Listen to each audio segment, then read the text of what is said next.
Cabinet में लिया गया फैसला, सरकारी बसों का किराया बढ़ा दिया मनोहर लाल खट्टर साहब ने। Very good.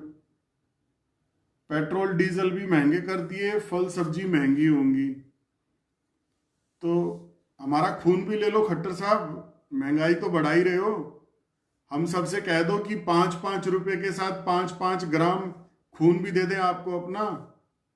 और एक ताई तो मेरे से आज पूछ रही थी दोपहर को, अग्नियों पूछ लो, खट्टर दाने ले है और 5 रुपए ले है, तो ये लुगाइया के पुराने सूट भी ले लेगा के खट्टर? मनोहर लाल खट्टर से गांव की ताई पूछे हैं सारी, अग 5 रुपए भी मांगे है और दाने भी मांगे है, तो ये पुराने सूट घाघरी ले लेगा क्या मनोहर लाल खट्टर? एक ताई पूछ रही थी मेरे से आज। मैंने कहा ताई मैं फेसबुक लाइव पे ये बात बोल दूंगा, हो सकता है अगर कुछ जवाब होगा तो आ जाएगा सामने। तो भाई खट्टर ने अगर सूट साट चाहिए हो, घाघरी चाहिए हो, वो भी ले ले, दे देंगे हम। कोई बरा बरू कच्छे बनियान जो भी चाहिए हो वो भी चंदे में मिल जाएगा, कोई दिक्कत नहीं है। हरियाणा प्रदेश की जनता दिलेर और खुले दिल की और बड़े दिल की है। तो कहने तो मैं ये आया था कि मैं अगला लाइव अपना जो है पेज से करूंगा। अभी लेखराज मेहता जी, नरेंद्र शर्मा जी, सब बड़े बड़े मोजिज लोग देखने लग रहे हैं। तो मैं आपसे रिक्वेस्ट कर रहा हूं कि आप मेरे पेज को लाइक कर लीजिए। मैं आपको इनविटेशन भेजूंगा, उसको एक्सेप्ट कर लेना। और फिर जब मैं उस पेज के माध्यम से लाइव आऊंगा तो आपके पास नोटिफिकेशन पहुंचेगा। ठीक है, इतना समय कहने आया था। और हरियाणा, मैं दोबारा बता देता हूं हैप्पी शर्मा जी की बात के ऊपर कि आज मेरे पास सुबह हरियाणा शराबी संघ की तरफ से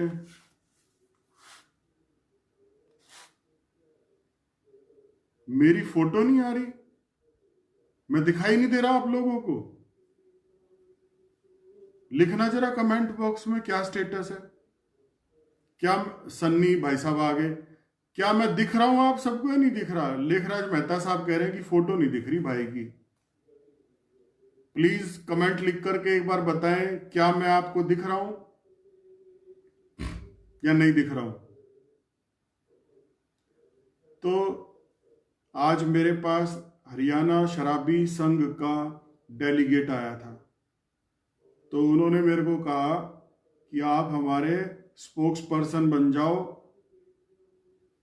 हाँ, तो हैप्पी शर्मा जी, लेखराज मेहता जी ना खुन्नस में आ गए खट्टर साहब की बुराई सुन के कि चंदे में अब घाघरी सूट, पुराने सूट, घाघरी, पेटीकोट, ये सारे चंदे में देंगे हरियाणा के निवासी। तो मेहता जी को गुस्सा आ गया, बोले फोटो नहीं आ रही, जैसे फोन पे कह देते हैं ना आवाज नहीं आ रही। तो हरियाणा शराबी संघ जो कि अभी अनरजिस्टर्ड है, उनके स्पोक्स पर्सन के नाते मैंने आज खट्टर साहब से रिक्वेस्ट करी थी कि मनोहर लाल खट्टर साहब प्लीज आप हरियाणा में ठेके शुरू कर दो, सारे शराबी तड़पने लग रहे हैं।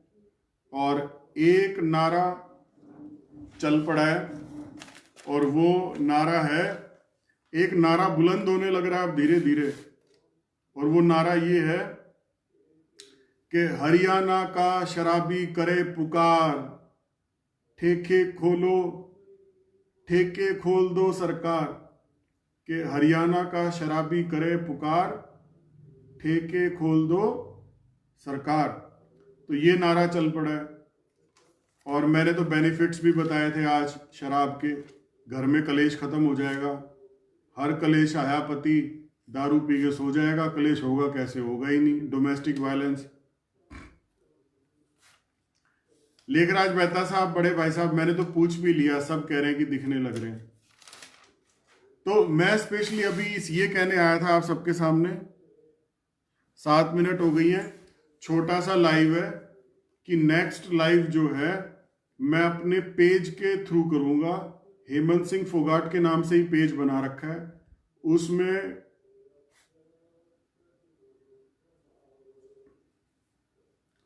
हैप्पी शर्मा जी लिख रहे हैं कि 3 तारीख से ठेके खुल जाएंगे, रेट बढ़ा दिए शराब के। कोई बात नहीं, महंगी शराब तो लोग खरीद ही लेंगे, किसी को कोई दिक्कत नहीं है, ठेके खुलने चाहिए, इजीली अवेलेबल होनी चाहिए।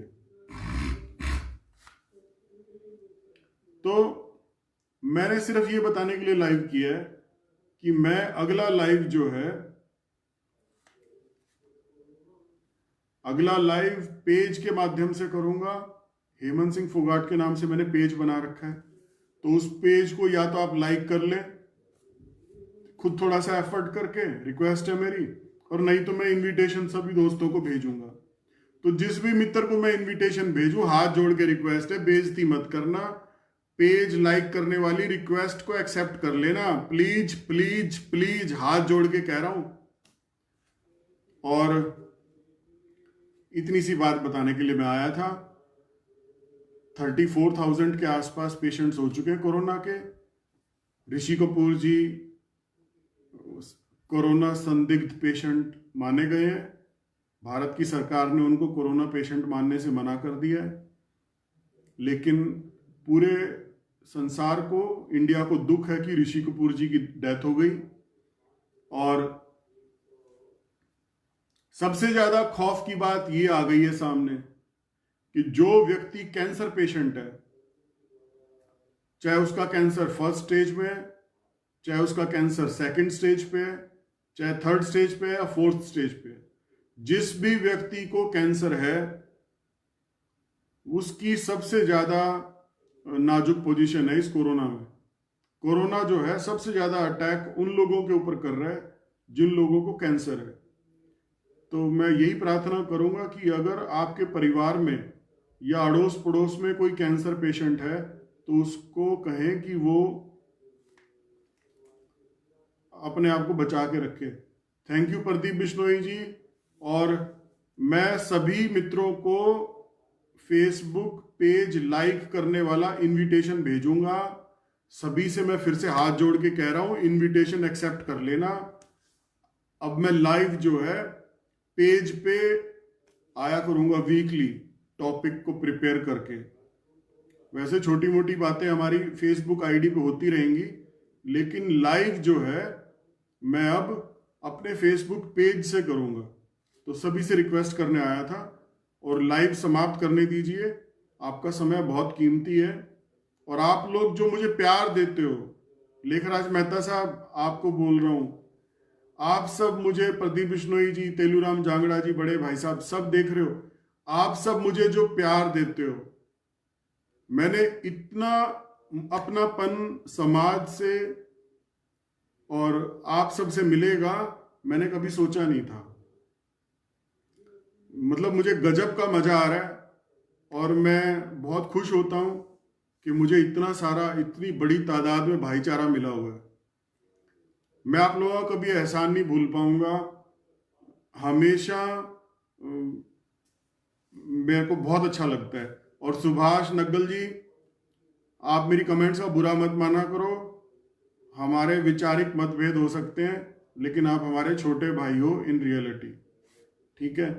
बहुत अच्छा लगता है आप सब जब मेरी पोस्टों को लाइक करते हो, आप सब जब मेरे लाइव्स को देखते हो, शेयर करते हो और मेरी बातों से सहमति दिखाते हो, मुझे बहुत अच्छा लगता है। मुझे कहीं ऐसी फीलिंग आती है कि जैसे मैं कुछ सार्थक कर रहा हूं इस जीवन में।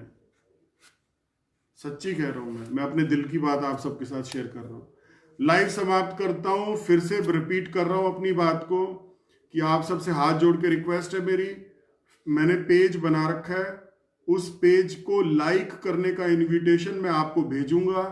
आप प्लीज उस पेज को लाइक कर लीजिएगा। और अब मैं लाइव आऊंगा तो मैं अपने पेज से लाइव आऊंगा। तो मैं नहीं चाहता कि मेरा कोई दोस्त मिस करे। चंद्रशेखर आर्या जी वॉच कर रहे हैं कनाडा से, और मैं अपने भाई चंद्रशेखर को बोलना चाहूंगा कि ब्रदर, आपने जो दाढ़ी दूढ़ी कटाई मुझे बहुत अच्छा लगा। आप दाढ़ी दूढ़ी कटा के ही रहना, बिना दाढ़ी के जैसी लुक्स आपने बनाई थी, अभी फेसबुक पे फोटो डाल के दिखाई थी विदाउट दाढ़ी, beard, you were looking really very handsome, smart, and I was feeling very happy कि मेरे भाई ने दाढ़ी दूढ़ी कटवा दी। तो शेखर साहब, प्लीज प्लीज प्लीज दाढ़ी मत रखना अब दोबारा, अच्छा? You look very handsome without दाढ़ी वगैरह।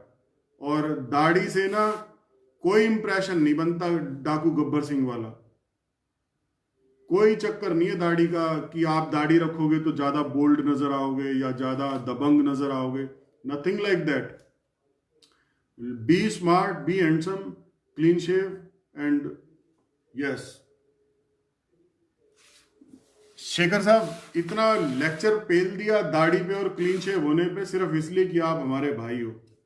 And I have good feelings for you in my heart, that's why I just said 3-4 lines for you कि बॉस दाढ़ी नहीं रखनी, नहीं रखनी, नहीं रखनी। मूछ माछ रखनी हो छोटी छोटी हल्की हल्की रख लो, बाकी क्लीन शेव भी चलेगा। You look very handsome smart, ठीक है, कोई प्रॉब्लम नहीं है। सो अभी मैं लाइव समाप्त कर